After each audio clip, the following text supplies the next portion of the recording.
Good morning. Thank you for joining us here at the Heritage Foundation in our Lewis Lehrman Auditorium. We welcome all those who are joining us on our heritage.org website and remind everyone that we would appreciate here in-house at least that you make that last courtesy check that cell phones have been turned off as we prepare to begin the programming. We will post the program within 24 hours for your future reference as well. And introducing and hosting our program this morning is Mike Frank. Mr. Frank serves as our Vice President for Government Studies here at the Heritage Foundation. Mike? Thank you, John, and welcome everybody here at Heritage today.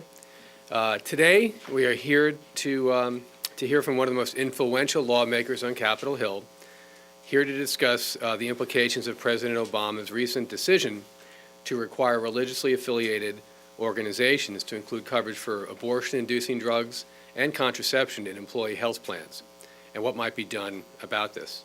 This lawmaker had sufficient clairvoyance back in August to introduce legislation to prevent precisely this problem. The Respect for Right to Conscience Act, which is S 1467 if you're keeping score, now has 36 co-sponsors. 35 of them are Republican, and Senator Ben Nelson of Nebraska is a lone Democrat. This legislation essentially says that the federal government should never place religious organizations in the untenable position of having to compromise their strongly held religious beliefs in order to comply with federal law. As Thomas Jefferson told the New London Methodists in 1809, no provision in our Constitution ought to be dearer to man than that which protects the right to conscience against the enterprises of the civil authority. Last week, our featured speaker took to the Senate floor to offer an amendment to block the administration's action, but the Senate Majority Leader thwarted his attempt to secure simply a roll call vote. He has vowed to continue the fight on behalf of such an important principle, one that is foundational to the notion that America is the exceptional nation in the world. Our featured speaker and the lead sponsor of the Respect for Rights to Conscience Act is, of course, Senator Roy Blunt of Missouri. Senator Blunt joined the Senate in 2010 after a distinguished career in the House of Representatives. While in the House, he was elected by his colleagues to the third highest leadership position, Republican whip. Former columnist Robert Novak, who was never generous in his praise, once described the Blunt whip operation as, quote, the most efficient party whip operation in congressional history. Not surprisingly, Senator Blunt has quickly earned a position on the Senate Republican leadership team as vice chairman of the Senate Republican Conference.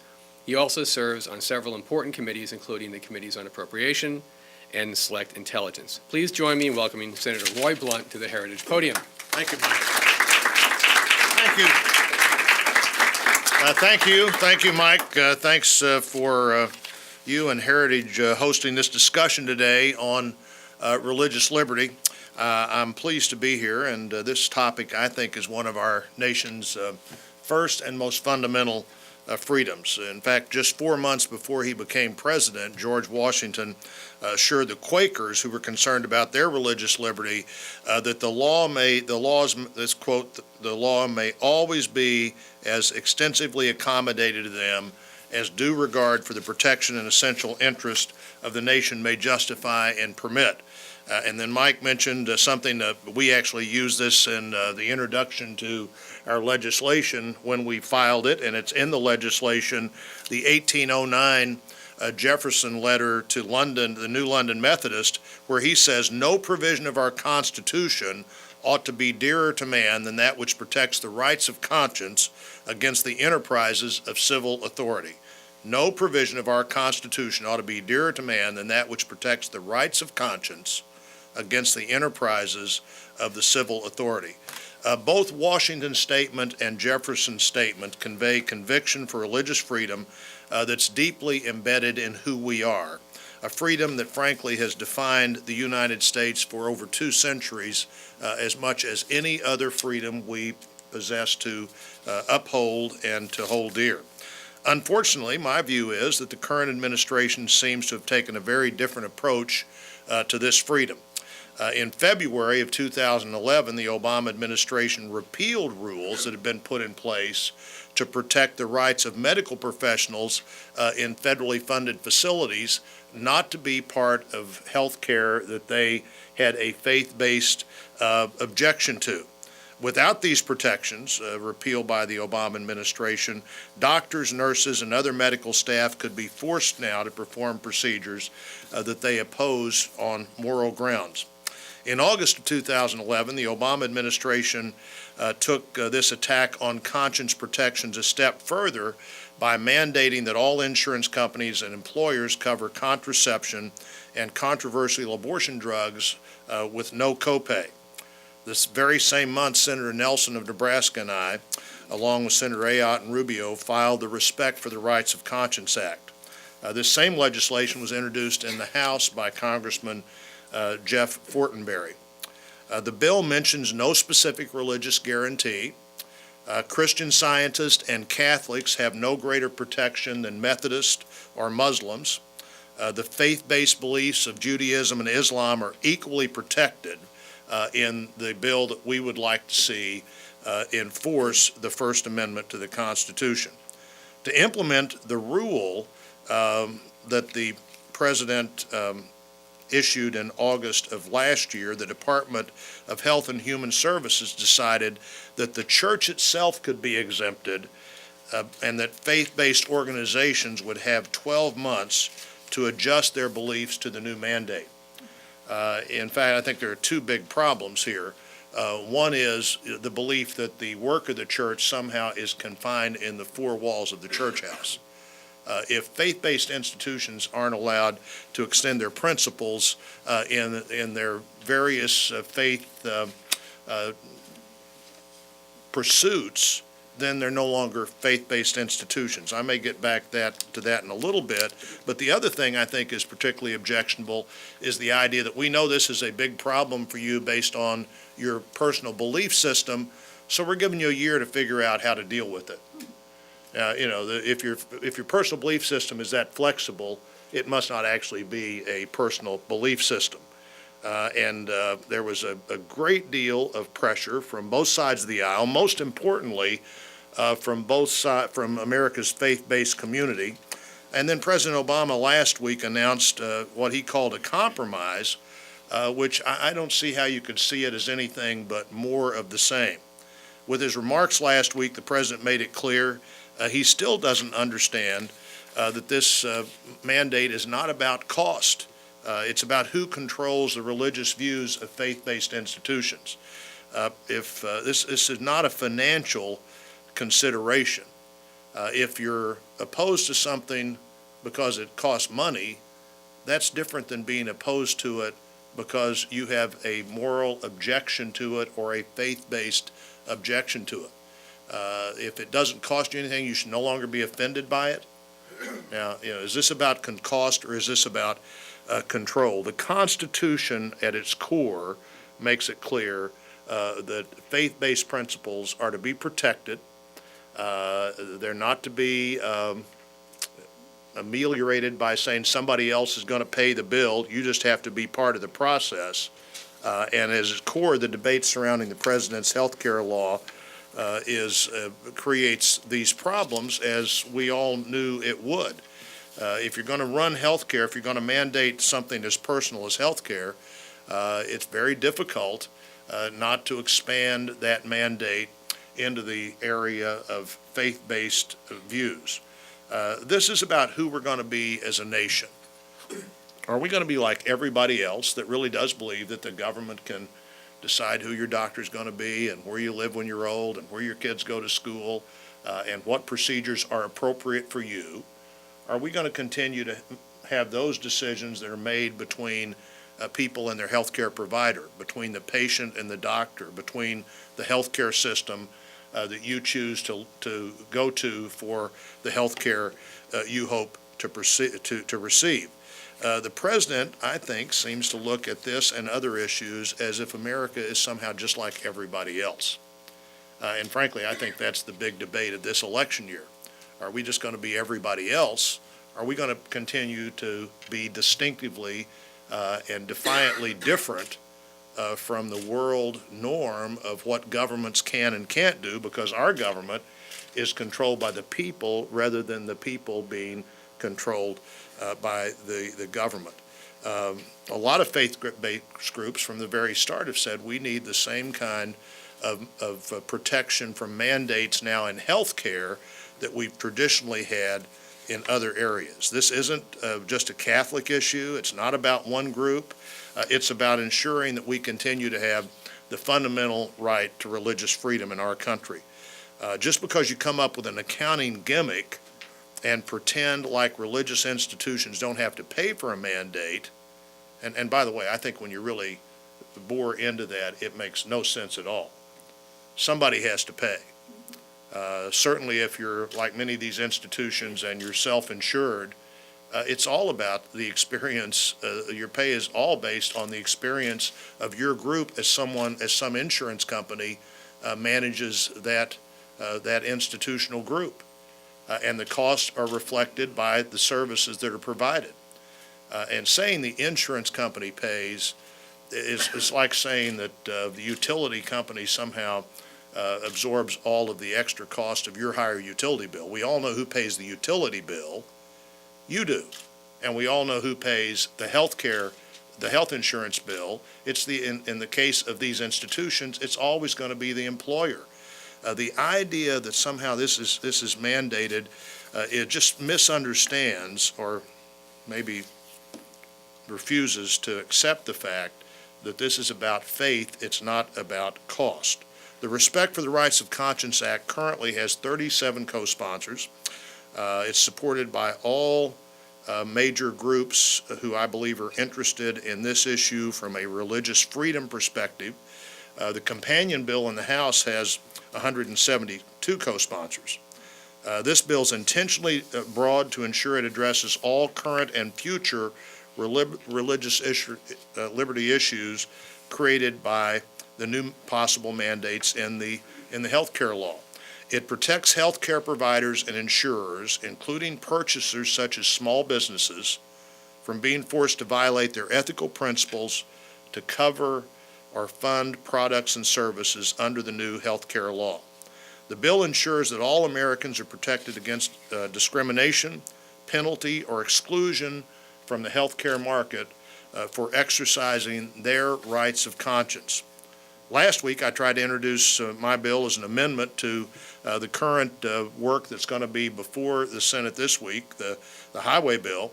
Unfortunately, the Senate Majority Leader, Senator Reid, objected, calling the debate, his words, senseless, and urging Americans who are concerned about this issue to calm down. Americans don't need to calm down. This is a debate that's as fundamental as the very First Amendment to the Constitution. We have a responsibility to protect the liberties that our government has ensured Americans. Our country has long recognized the distinctions of these faith-based institutions. Labor law is full of exceptions. The other place where we've traditionally had mandates is full of exceptions for institutions, and the courts have constantly recognized that faith-based institutions have a constitutional privilege to be treated differently. In fact, in the recent Supreme Court case, the Hosanna Tabor Academy, a Lutheran academy, the court reached a 9-0 decision on a constitutional principle. This is not a court that finds its way to a 9-0 decision that often or with the kind of unanimity that the various opinions show, but 9-0 suggesting that all of the exceptions we've had in other mandates should be there and should be upheld.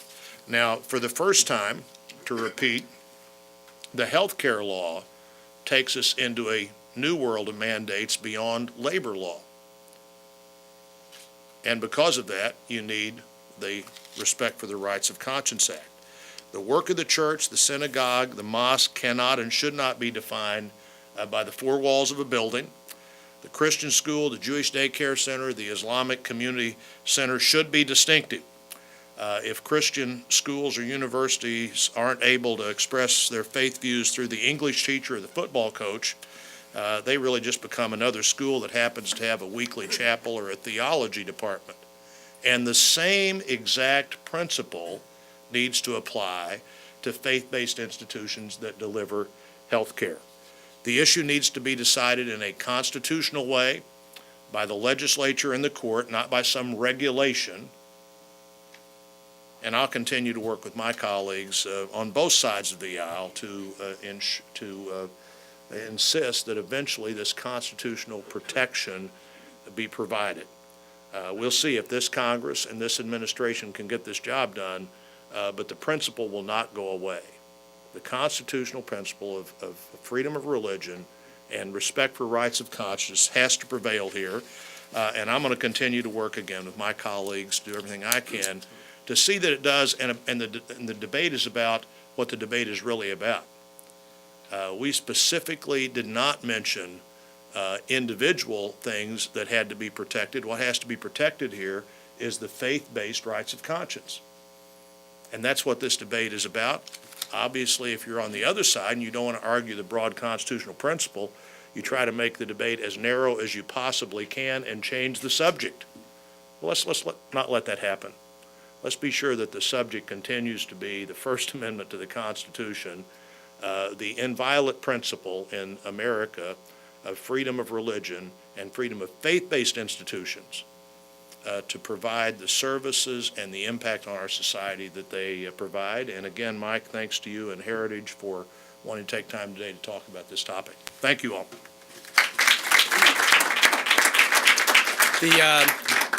The senator has time for answering a few questions, and I would just ask you if you would kindly identify yourself for our benefit when you're called upon. So the young lady over there with her hand up, right on the aisle. Yes.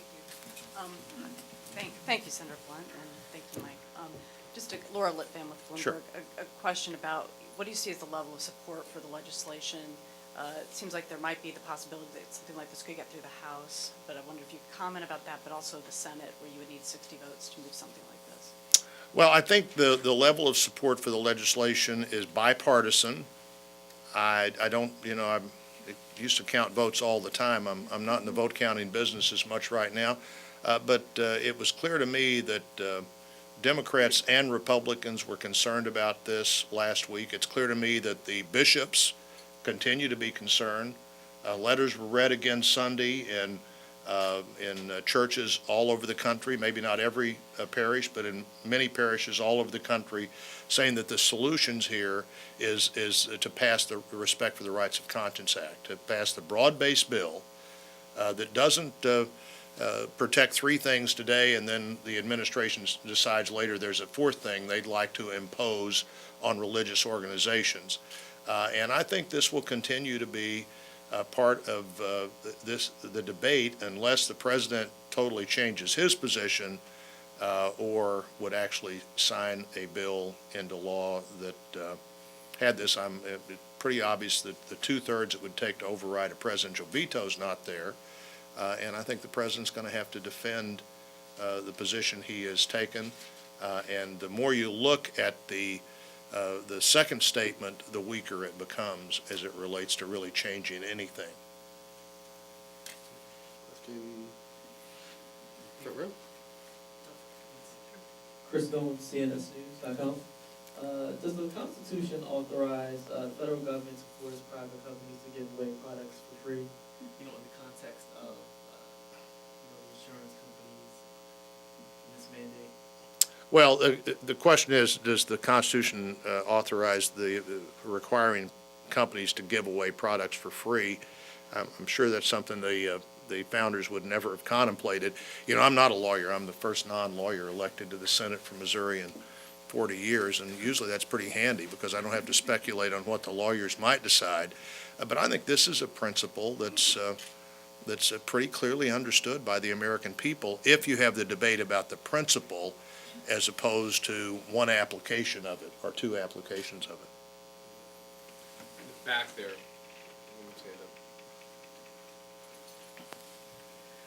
Yes, Senator. You said you're not a lawyer, so you may not be able to answer this, but let me. The Republicans in the Senate have made a point that Obama's recess appointments were unconstitutional, and yet they've not filed lawsuit challenging them. Why have they not done so? Well, I think there are a lot of there's some strategic reasons for that. I intend to to join others in filing an amicus brief to the suits that will be filed.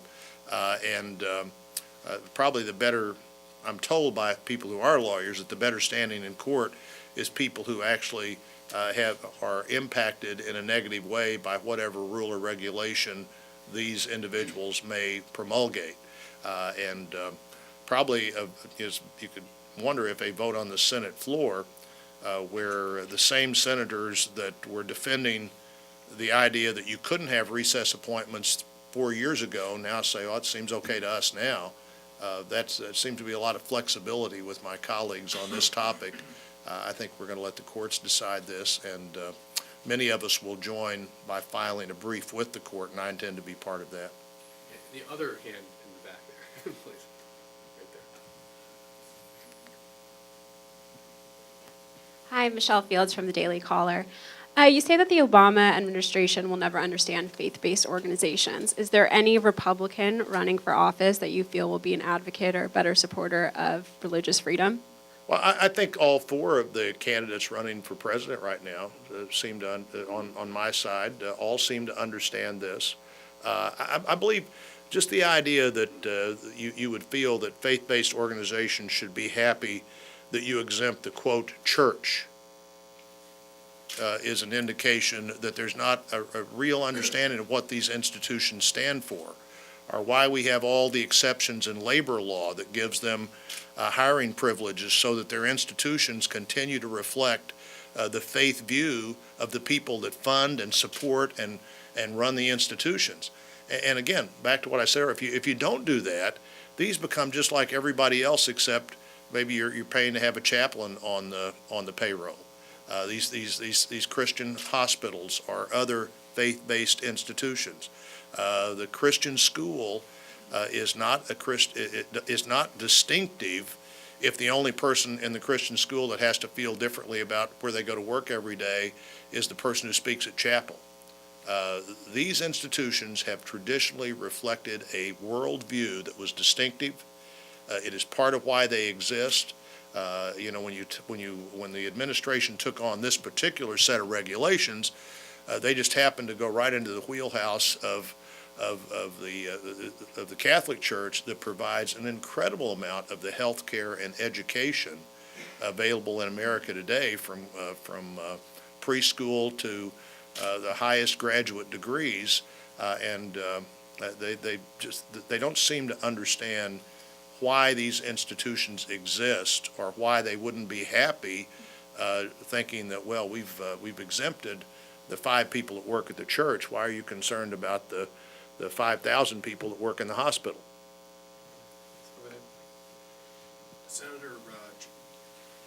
Senator John Rossimondo with Red Alert Politics.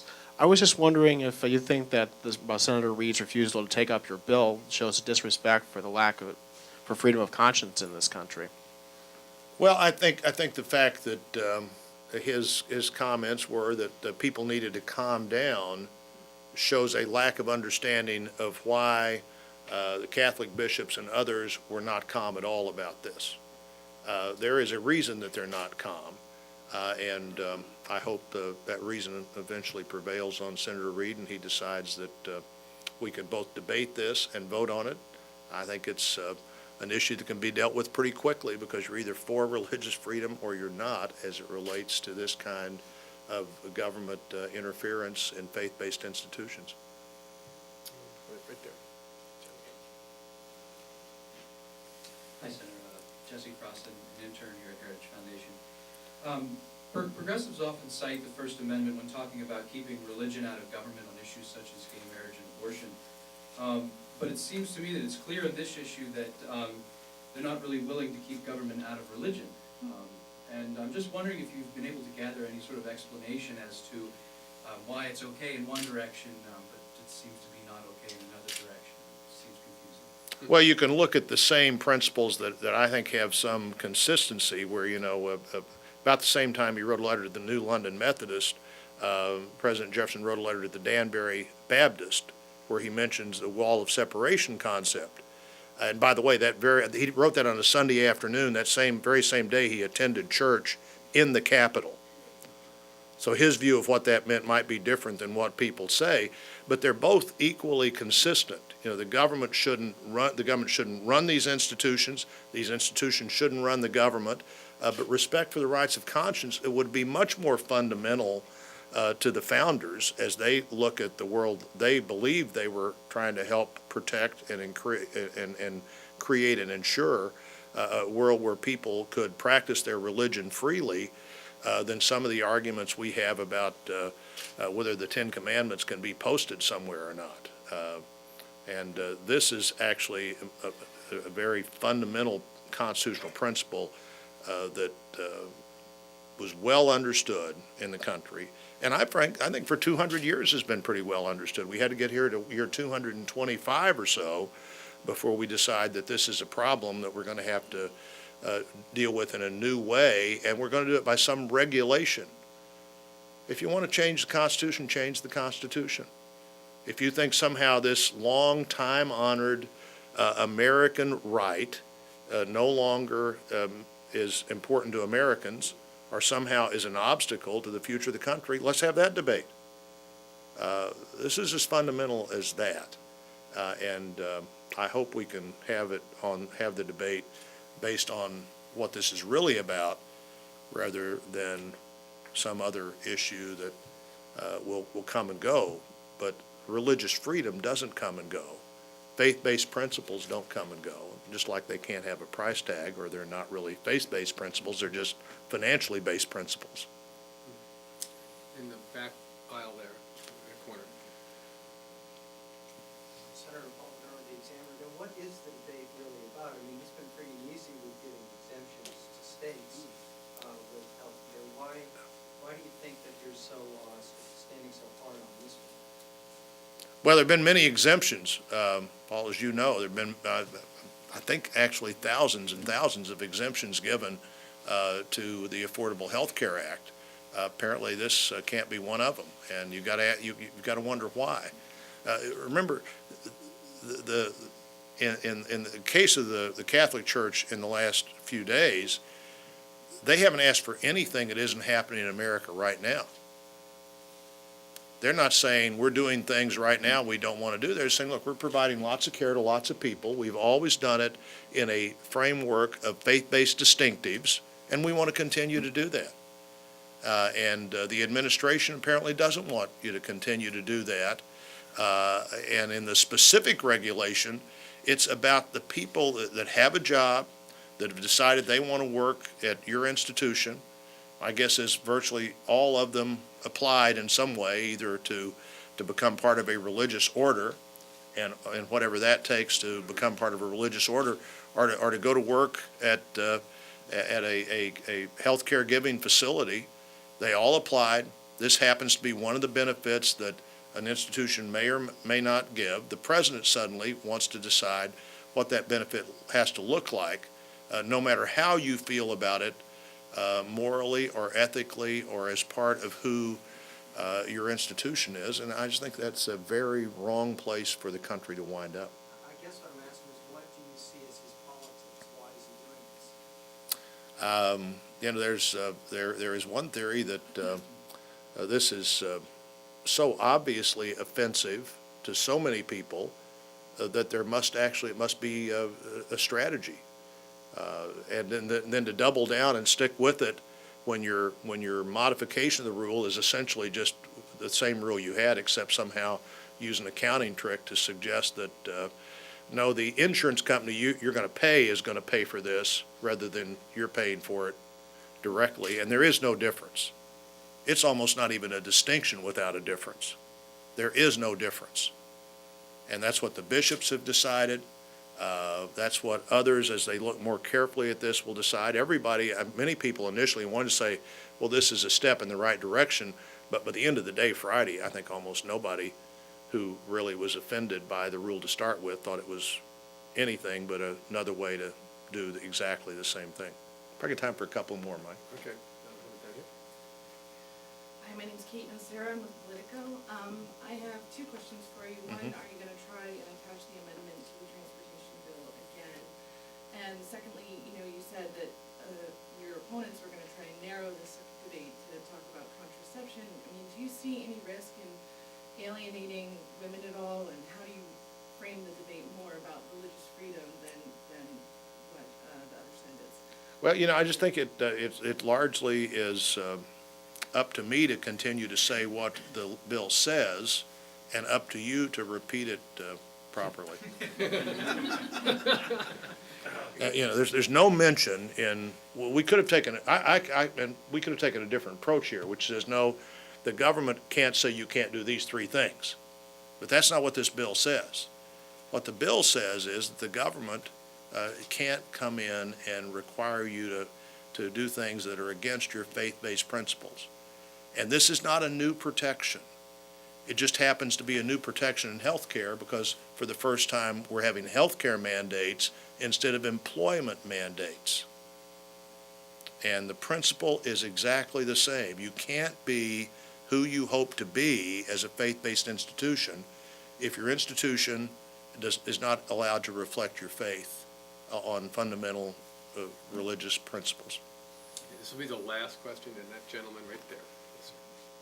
Senator Jonathan by the Christian Medical Association. Do you see any similarities between the decision the President announced Friday that contraception and the way he got Obamacare passed regarding abortion and some of the schemes involved there? Well, I do know that several of the supporters who supported the bill, who had concerns about the life issues, believe that they were misled. And some of them were speaking last week publicly, and I'll let them to continue to speak for themselves. Thank you all. Okay, thank you very much, Senator.